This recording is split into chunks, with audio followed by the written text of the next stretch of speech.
Get ready with me while I tell you my MS diagnosis story. I woke up on my 25th birthday with numb feet.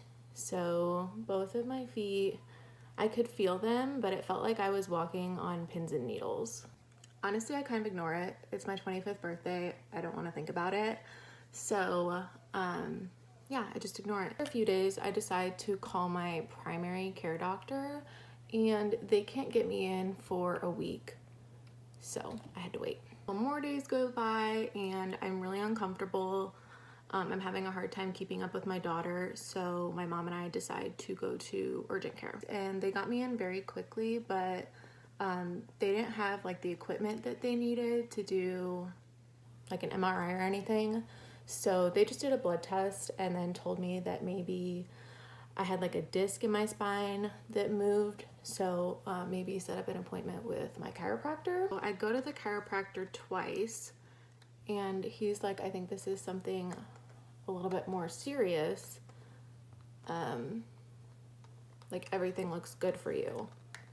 So I'm honestly just trying to stick it out until my appointment with my regular doctor, because I really did not want to have to go to the emergency room. Literally the day before my scheduled doctor's appointment, and from my toes up to my kneecaps goes numb and tingly, and I can barely walk. My parents, of course, were like, we're taking you to the ER now. Like, we're not waiting anymore.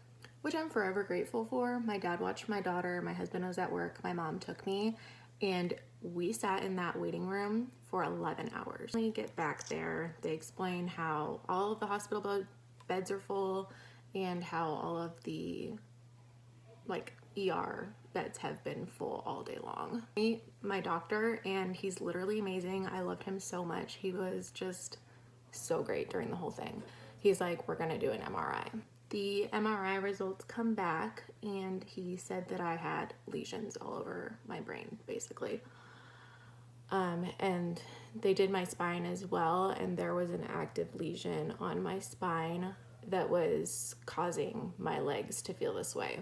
He said in most cases this is a marker for MS, and there's no way that you can you can't just do a blood test and be like, oh yeah, she has MS. No, you need to go through the steps. So they do MRI, they look for lesions, they do a spinal tap, which they did. Super uncomfortable, by the way. And then I had the numbness and tingling in my legs, so that was a marker as well. The neurologist on call, I can't remember if she was the neurologist or the neurosurgeon, but she comes in and she diagnoses me with MS, and then we make a plan for how we're gonna continue. I also just wanna say that my OG doctor, the man that I first met in the beginning, did tell some neuro person there all my symptoms, and they were like, just send her home. Like, she's young, her blood tests look good.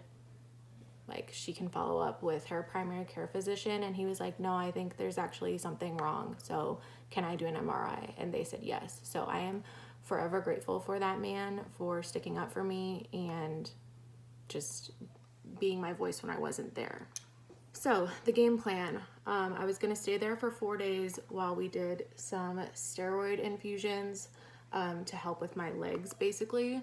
And within like the first infusion that I had, my legs were already starting to feel a lot better, and I was walking normally again. Everything went great while I stayed in the hospital. My husband was so supportive, so were my parents. He was spending the nights there while he would go to work the next morning. And my parents, my sister, and her fiance would take turns watching my daughter for me. So just really blessed for my people. So I get discharged. I'm feeling literally amazing, just really tired, really missing my daughter. And then I come home and I start coughing, and we test, and I'm positive for freaking COVID. So obviously this made me very upset. I had to be quarantined away from my family, my daughter, my husband for about 5 days until I tested negative. And this was really, really rough for me, being alone after being in the hospital for so long. I cried a lot, I was really lonely. And I kept doing all this research on MS, freaking myself out. Basically now it's just trial and error with medication. I have a great team. I love my neurologist. I've already undergone like one medication. I had a terrible reaction to it, so that was a no-go. I start my new medication within the next couple of weeks, and I have to take that at my neurologist's office and be observed for 8 hours to see how I react. But if that doesn't go well, then I really want to try infusions. So that's where I'm at right now with a treatment plan. Thank you for listening to me blabber. I don't know if this is going to have to be multiple parts, but this is my MS story. I plan on sharing it here on TikTok. Every once in a while, I mainly do like lifestyle content, or mommy stuff or makeup or books, but I do want to start documenting this life change of mine.